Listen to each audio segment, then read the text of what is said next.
जी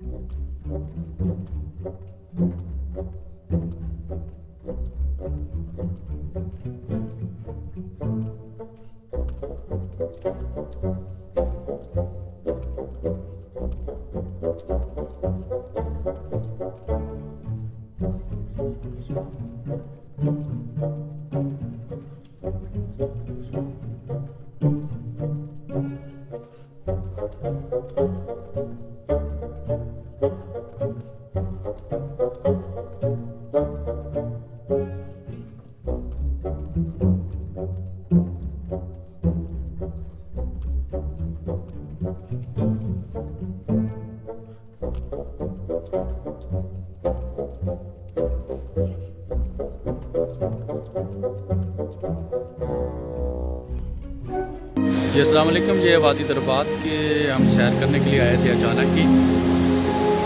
बस अल्लाह पाक की कुदरत देखी, अल्लाह पाक का नज़ारा देखें।